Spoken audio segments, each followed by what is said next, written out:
Hello there guys, and welcome back to a brand new Star Wars Squadrons video. Now once again, Community Manager Jay Ingram has been on Discord, and there are some new details as well from that I thought was worth mentioning to you.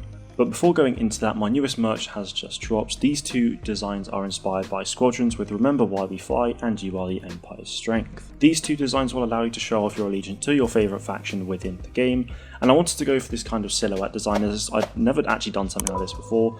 I hope you guys do like them as much as I do. The links to their respective Teespring pages are in the description for you to check out if you're interested. Anyway, back to the news. The first thing I thought I'd bring up is about HOTAS. Now, as far as Jay is aware, HOTAS support is only on PC, which if this truly is the case would obviously suck. I know a fair few people who have got HOTAS for console already, or people who have actually bought it specifically for this game. He also said that he's flagged it with the team, so we will get official confirmation later on this, and when we do, I will obviously let you guys know ASAP. My advice though is to not buy HOTAS anyway until we know what sticks are supported for this game and whether or not they work for console. If it doesn't work for console, then I will be quite frustrated, as I'd very much like to get this, but we will find out later on. Next is something a little smaller, and that is that you get to choose your own name of your pilot, and I imagine that you can change this at any given time through the customization menu, which if you can actually change it as many times as you'd like would be great, as I know a lot of people will want to make up their own characters, make their own stories with roleplay groups or milsim teams and stuff like that, so a feature like this would be perfect for those people.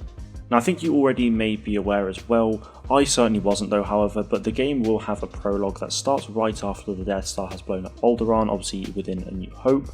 What will happen we obviously don't yet know, and obviously I don't want to know until we actually play the game because, well, spoilers, but this is really exciting to hear. Thereafter it will obviously then play after the Battle of Endor. Now after what we've seen so far, I am very excited to play through this story. And lastly for today, on Monday, Jay went through the HUD of this A-Wing, so I thought I would go through it for you guys as well. So in the top left we have this yellow circle, which is the sensor, which is basically just a mini-map.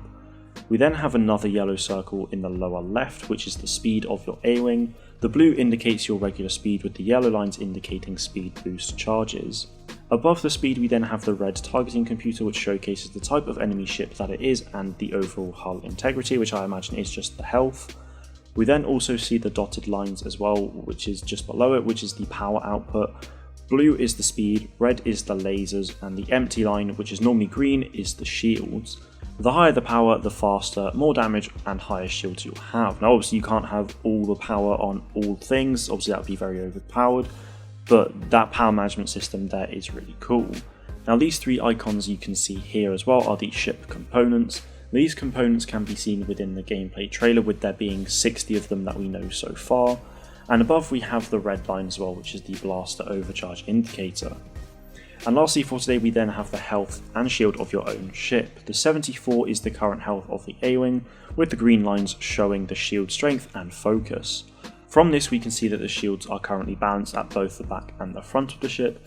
As Jay says, only one would be lit up if it was focused on one side.